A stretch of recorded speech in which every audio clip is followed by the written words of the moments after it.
ಎಲ್ರಿಗೂ ನಮಸ್ಕಾರ sir. Welcome to R K properties. ಇವತ್ತು ಚಳ್ಳಕೆರೆಯಿಂದ 30 ಕಿಲೋಮೀಟರ್ ದೂರದಲ್ಲಿರ್ತಕ್ಕಂಥ tar road attach main road attach ಇರ್ತಕ್ಕಂಥ 24 ಎಕರೆ ಜಮೀನನ್ನು ನೋಡೋಕ್ಕೆ ಬಂದಿದ್ದೀನಿ. ಈ ಜಮೀನು ಏನು, ಇದ್ರ ಲೊಕೇಶನ್ ಏನು, ಇದ್ರ ಮಣ್ಣೇನು, ಇದರಲ್ಲಿ ಏನೇನು ಫೆಸಿಲಿಟಿ ಇದೆ, ಇದ್ರ ಬೆಲೆ ಏನು ಅಂತ ಎಲ್ಲವನ್ನು ನಾವು ನೋಡೋಣ. ಫಸ್ಟು ಈ ಜಮೀನಿಗೆ ಸಂಬಂಧಿಸಿದಂತೆ ಮಣ್ಣು ಯಾವ ರೀತಿ ಇದೆ ಮಣ್ಣು ಅಂತ ನೋಡೋಣ. ನೋಡಿ ಸರ್, 24 ಎಕರೆ ಕಂಪ್ಲೀಟ್ ನೋಡ್ರಿ. ಈ ಕಂಪ್ಲೀಟ್ ಎಲ್ಲ ಮಣ್ಣು ಸಹ ಒಂದೇ ರೀತಿ ಇದೆ. ಕೆಂಪನೆಯ ತುಂಬ ಫಲವತ್ತಾದ ಮಣ್ಣು ನೋಡಿ. ಮಣ್ಣು ಈ ಕಡೆ ಎಲ್ಲ ತೋರಿಸಿ ನೋಡಿ. ತುಂಬ ಫಲವತ್ತಾದ ಅಂದರೆ ಒಳ್ಳೆ ನ್ಯೂಟ್ರಿಷನ್ನು, pH ಲೆವೆಲ್ ಇರ್ತಕ್ಕಂಥ ತುಂಬ ಫಲವತ್ತಾದ, ಯಾವುದೇ ರೀತಿಯ ಬೆಳೆಗಳನ್ನು, ತೋಟದ ಬೆಳೆಗಳನ್ನು ಬೆಳೀತಕ್ಕಂಥ ಫಲವತ್ತಾದ ಮಣ್ಣಿದೆ. ನೀವು ಬೇಕಾದರೆ ಈ ಮಣ್ಣನ್ನು GKVKಯಲ್ಲಿ ತಗೊಂಡೋಗ್ಬಿಟ್ಟು ಟೆಸ್ಟ್ ಮಾಡಿಸ್ಕೋಬೋದು. ನೀವು ಯಾವ ರೀತಿ ಬೆಳೆಗಳನ್ನು ಸಹ ಬೆಳಿಬೋದು. ಆ ರೀತಿ ತುಂಬ ಚೆನ್ನಾಗಿರ್ತಕ್ಕಂಥ ಫಲವತ್ತಾದ ಮಣ್ಣಿದು. ನೆಕ್ಸ್ಟ್ ಇದರಲ್ಲಿ ಏನು ಫೆಸಿಲಿಟಿ ಇದೆ ಅಂತ ನೋಡೋದಾದರೆ, ಟಾರ್ ರೋಡ್ ಅಟ್ಯಾಚ್ ಆಗಿರ್ತಕ್ಕಂಥದ್ದು ಜಮೀನಿದು. ಇದರಲ್ಲಿ 2 ಬೋರ್ ಇದೆ. 2 ಬೋರಲ್ಲೂ ಸಹ 2.5 ಇಂಚಿಂದ 3 ಇಂಚಷ್ಟು ನೀರು ಬರುತ್ತೆ. ಸಪ್ರೇಟ್ TC ಇದೆ, ಒಂದು ಸಪ್ರೇಟ್ TC ಇದೆ. 2.5 ಇಂಚಿ ನೀರು ಬರುತ್ತೆ. 2 ಬೋರ್ ಇದೆ. ಈ 2 ಬೋರಿಂದಲೇ ಸಹ ಇಷ್ಟು ಜಮೀನನ್ನು ಬೇಕಾದರೆ ನೀವು ನೀರಾವರಿ ಮಾಡ್ಬೋದು. ಅಷ್ಟು ನೀರು ನಿಮಗೆ ಬರುತ್ತೆ. ಇಲ್ಲಿಂದ ಕೇವಲ ವೇದಾವತಿ ನದಿ 3.5 ಕಿಲೋಮೀಟ್ರ್ ಆಗುತ್ತೆ. 3.5 ಕಿಲೋಮೀಟ್ರ್ ಆಗುತ್ತೆ ವೇದಾವತಿ ನದಿ. ಹಾಗಾಗಿ ಇಲ್ಲಿ ವಾಟರ್ ಸೋರ್ಸು ತುಂಬ ಅಂದರೆ ತುಂಬಾ ಚೆನ್ನಾಗಿದೆ. ನೀವು ಏನು ಬೇಕಾದ್ರೂ ಬೆಳಿಬೋದು.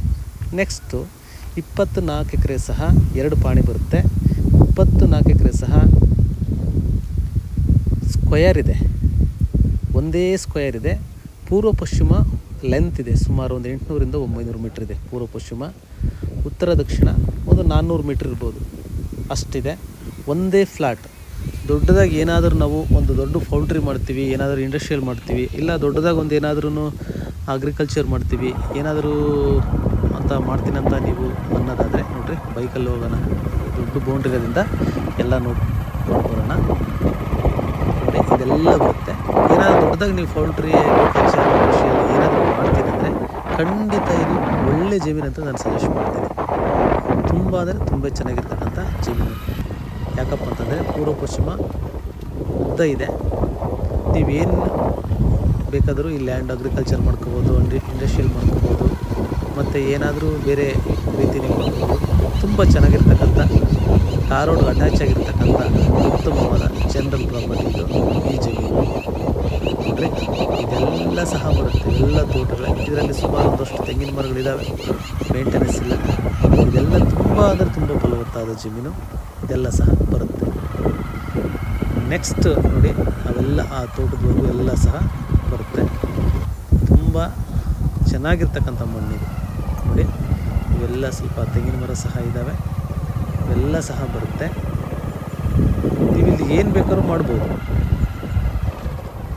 ಯಾವ ರೀತಿ ಬೆಳೆಗಳನ್ನು, ತೋಟ, ಗದ್ದೆ, ದಾಳಿಂಬೆ ಏನು ಬೇಕಾದ್ರೂ ಬೆಳೆಯೋದು. ಯಾಕಪ್ಪ ಅಂತಂದರೆ ಅಷ್ಟು ಫಲವತ್ತಾಗಿದೆ ಜಮೀನು ಮಾತ್ರ. ಇನ್ನು ನೆಕ್ಸ್ಟ್ ಬಂದುಬಿಟ್ಟು ಇದರ ಒಂದು ಬೆಲೆ. ಇದು ಟಾರ್ ರೋಡ್ ಅಟ್ಯಾಚ್ ಆಗಿರೋದ್ರಿಂದ, ಸಿಟಿಗೆ ತುಂಬ ನಿಯರ್ ಆಗಿರೋದ್ರಿಂದ ಇವರು 23 ಲಕ್ಷ ಹೇಳ್ತಾರೆ. 23 ಲಕ್ಷ 1 ಎಕರೆಗೆ ಹೇಳ್ತಾರೆ. ಕೂತ್ಕೊಂಡ್ರೆ ನೆಗೋಷಿಯಬಲ್ ಆಗುತ್ತೆ. ನೇರವಾಗಿ ಜಮೀನು ಓನರ್, ಯಾವುದೇ ರೀತಿಯ ಮಧ್ಯವರ್ತಿಗಳಿಲ್ಲ. ನೇರವಾಗಿ ಜಮೀನಿನ ಓನರ್ ಹತ್ರ ಕೂತ್ಕೊಂಡು ನೀವು ಮಾತಾಡ್ಬೋದು. ಯಾಕಪ್ಪ ಅಂತಂದರೆ ತುಂಬ ದೊಡ್ಡ ಪ್ರಾಪರ್ಟಿ ಆಗಿರೋದ್ರಿಂದ ನೀವಿದು ನೇರವಾಗಿ ಜಮೀನು ಓನರನ್ನೇ ಕರೆಸ್ತೀವಿ, ಅಥವಾ ಅವ್ರ ಮನೆಗೆ ಹೋಗಿ ನಾವು ಬೇಕಾದ್ರೂ ಮಾತಾಡ್ಬೋದು. 23 ಲಕ್ಷ ಹೇಳ್ತಾರೆ. ಸ್ವಲ್ಪ ನೆಗೋಷಿಯಬಲ್ ಆಗುತ್ತೆ. Thank you sir, thank you very much. Thank you.